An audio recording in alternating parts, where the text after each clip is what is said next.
दोस्तों, मान्यता है कि सावन सोमवार के दिन अगर व्रत रख कर इस कथा यानी कि कहानी का पाठ किया जाए तो भक्तों की मनचाही मुराद पूरी हो जाती है। एक साहूकार था जो भगवान शिव का अनन्य भक्त था। उसके पास धन धान्य किसी भी चीज़ की कमी नहीं थी, लेकिन उसकी कोई संतान नहीं थी और वह इसी कामना को लेकर रोज़ शिव जी के मंदिर जाकर दीपक जलाता था। उसके इस भक्ति भाव को देखकर एक दिन माता पार्वती ने शिव जी से कहा कि हे प्रभु, यह साहूकार आपका अनन्य भक्त है। अगर इसको किसी बात का कष्ट है तो आपको उसे अवश्य दूर करना चाहिए। शिव जी बोले कि हे पार्वती, इस साहूकार के पास पुत्र नहीं है, यह इसी से दुखी रहता है। माता पार्वती कहती हैं कि हे नाथ, कृपया करके इसे पुत्र का वरदान दे दीजिए। तब भोलेनाथ ने कहा कि हे पार्वती, साहूकार के भाग्य में पुत्र का योग नहीं है। ऐसे में अगर इसे पुत्र प्राप्ति का वरदान मिल भी गया तो वह केवल 12 वर्ष की आयु तक ही जीवित रहेगा। यह सुनने के बाद भी माता पार्वती ने कहा कि हे प्रभु, आपको इस साहूकार को पुत्र का वर देना ही होगा, अन्यथा भक्त क्यों आपकी सेवा पूजा करेंगे। माता के बार बार कहने से भोलेनाथ ने साहूकार को पुत्र का वरदान दिया, लेकिन यह भी कहा कि वह केवल 12 वर्ष तक ही जीवित रहेगा।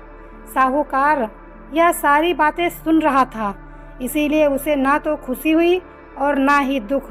वह पहले की ही तरह भोलेनाथ की पूजा अर्चना करता रहा। उधर सेठानी गर्भवती हुई और 9वें महीने उसे सुंदर से बालक की प्राप्ति हुई। परिवार में खूब हर्षोल्लास मनाया गया, लेकिन साहूकार पहले ही की तरह रहा और उसने बालक की 12 वर्ष की आयु का जिक्र किसी से भी नहीं किया। जब बालक की 11 वर्ष की आयु हो गई तो एक दिन साहूकार की सेठानी ने बालक के विवाह की बात कही तो साहूकार ने कहा कि वह अभी बालक को पढ़ने के लिए काशी भेजेंगे। इसके बाद उसने बालक के मामा जी को बुलाया और कहा कि इसे काशी पढ़ने के लिए ले जाओ और रास्ते में जिस भी स्थान पर रुकना वहाँ यज्ञ करते और ब्राह्मणों को भोजन कराते हुए आगे बढ़ना। वे इसी तरह करते हुए जा रहे थे कि रास्ते में एक राजकुमारी का विवाह था। जिससे उसका विवाह होना था वह एक आँख से काना था। तो उसके पिता ने जब अति सुंदर साहूकार के बेटे को देखा तो उनके मन में लालच आ गया और सोचा क्यों ना इसे ही घोड़ी पर बिठाकर शादी के सारे कार्य संपन्न करा लिए जाएं। तो उन्होंने मामा से बात की और कहा कि इसके बदले में वह अथाह धन देंगे, तो वह भी राजी हो गए। इसके बाद साहूकार का बेटा विवाह की वेदी पर बैठा और जब विवाह कार्य संपन्न हो गया तो जाने से पहले उस साहूकार के बेटे ने राजकुमारी की चुनरी के पल्ले पर लिखा कि तेरा विवाह तो मेरे साथ हुआ, लेकिन जिस राजकुमार के साथ तुम्हें भेजेंगे वह तो एक आँख का काना है। इसके बाद वह अपने मामा के साथ काशी के लिए चला गया। उधर जब राजकुमारी ने अपनी चुनरी पर यह लिखा हुआ पाया तो उसने राजकुमार के साथ जाने से मना कर दिया। तो राजा ने भी अपनी पुत्री को बारात के साथ विदा नहीं किया। बारात वापस लौट गई। उधर मामा और भांजे काशी पहुंच गए। एक दिन जब मामा ने यज्ञ रचा रखा था और भांजा बहुत देर तक बाहर नहीं आया तो मामा ने अंदर जाकर देखा तो भांजे के प्राण पखेरु उड़ चुके थे। वह बहुत परेशान हुए। सोचा कि अभी रोना पीटना मचाया तो ब्राह्मण चले जाएंगे और यज्ञ का कार्य अधूरा रह जाएगा। जब यज्ञ संपन्न हुआ तो मामा ने रोना पीटना चिल्लाना शुरू किया। उसी समय शिव पार्वती उधर से गुजर रहे थे तो माता पार्वती ने शिव जी से पूछा कि हे प्रभु, ये कौन रो रहा है।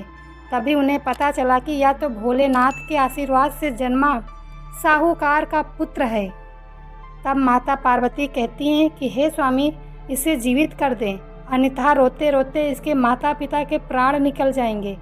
तब भोलेनाथ ने कहा कि हे पार्वती, इसकी आयु इतनी ही थी सो वह भोग चुका है। लेकिन माता पार्वती के बार बार आग्रह करने पर भोलेनाथ ने उसे जीवित कर दिया। लड़का ओम नमः शिवाय कहते हुए जी उठा और मामा भांजे दोनों ने ईश्वर को धन्यवाद दिया और अपने नगरी की ओर लौटे। रास्ते में वही नगर पड़ा और राजकुमारी ने उन्हें पहचान लिया। तब राजा ने राजकुमारी को साहूकार के बेटे के साथ बहुत सारे धन धान्य के साथ विदा किया। उधर साहूकार और उसकी पत्नी छत पर बैठे थे।